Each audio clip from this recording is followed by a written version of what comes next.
24 after 6, this is Money Radio's Business for Breakfast show. Ken Morgan and Mark Asher with you, and Mark Murphy is founder and editorial director of TravelPulse.com. Mark, good morning. Good morning. How are you? Good. Thanks for joining us. We have to start with the basic question. Mark and I do not know exactly what shoulder season means. Yes. We pick up people and carry them around on our shoulders. That's okay. I won. Excellent. All right. Well, that's a way to travel for sure. Yeah. We should say off-season. It's another term for off-season. It's just an industry term that means the best travel deals of the year can be had in the next 3 months. This is what you. Early in Thanksgiving. That's great. Now, this is interesting. You say the whole world is on sale right now. Literally. I mean, you can pretty much go to any place you want at a deep discount to what it might have cost just a couple of months ago. Why?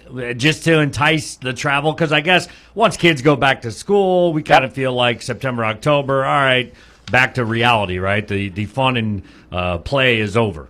Correct. Everyone's back to business, and so it's just a supply and demand scenario. So if I own a hotel and I'm running 100% occupancy, I'm maximizing yield, the price point. If I'm at 50%, every night that goes by, I can't get that money. So I'd rather discount that room, get you in there, maybe have you spend money in the spa as well, et cetera, just to make sure I'm getting that utilization of that product, because it's a distressed product. Once that day comes and goes, you can't get it back. Yeah, it's interesting out here in Arizona, our low prices actually are going away, and now prices are about to go up, right, because it's so damn hot.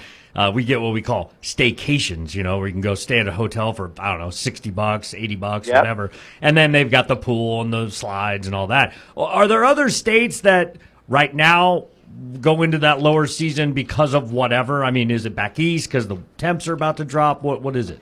Yeah, I mean, if you look geographically, it's going to start picking up in the Northeast because of leaf peepers, you know what I mean, the changing of the leaves.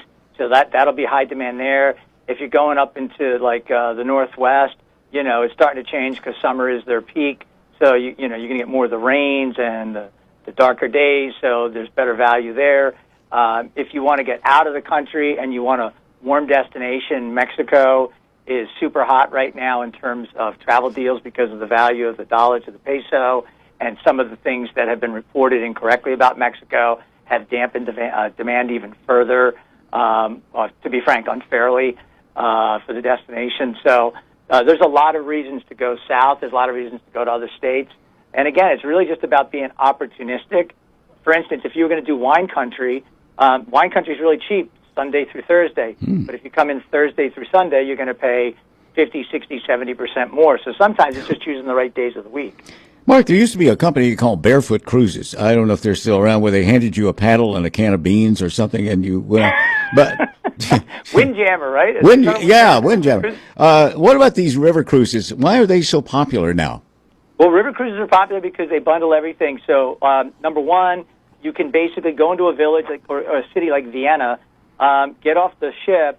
The ship is your hotel. Go experience the city, the nightlife, the entertainment, etc., and then you go on to the next village. And so it's just a great way to see Europe. It's one of the best ways and only ways to see small villages in Southeast Asia. I've done both, and I'd encourage people to do that because in the fall you get unbelievable deals just because of the supply and demand. You also get these neat themed cruises where they'll do wine cruises and other things that may be of interest to a specific demographic, and you can take advantage of that. They use that as a hook to get those folks on board. I'm not real fond of trains, Mark, because I hear too many stories about them leaving the tracks when they shouldn't be. But that cross-Canada thing that they have going looks very intriguing. I've done that. It's amazing. I've done Vancouver to Banff on Rocky Mountaineer, and it's one of those experiences that puts you out in the country and you see nothing except wildlife and nature. I think it's a great way to experience the Canadian Rockies, and I'd encourage you to do that. And check out Amtrak Vacations in the U.S. as well. And regardless of where you go, talk to a travel professional, which is a travel agent. Make sure they're recommending travel insurance.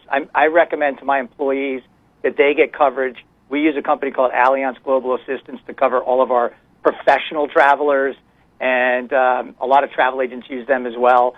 So it's just about being smart, picking your dates when you want to travel to save money, making sure you're covered when you do travel, and making sure you stay safe. Like in Mexico, it's a very safe destination, and you can buy a package which gets you with a company, let's say Apple Vacations being one, they'll book you into let's say, an all-inclusive resort. I was in one last week called Breathless, very sophisticated yet hip, cool place. Yep. And they gave me transfers back and forth, so I landed. I was ushered to the resort. I was treated great, and then at the end of my stay, I came back and got dropped at the airport. Mark, I have to interrupt you because we're out of time, but travelpulse.com is the website. Mark Murphy is founder and editorial director. Thanks for the great advice this morning. Thanks, Mark. Thanks, Mark. See you, bud. Thanks, guys. Market opens in 10 seconds. Right after we check the news, we'll get you the first market update.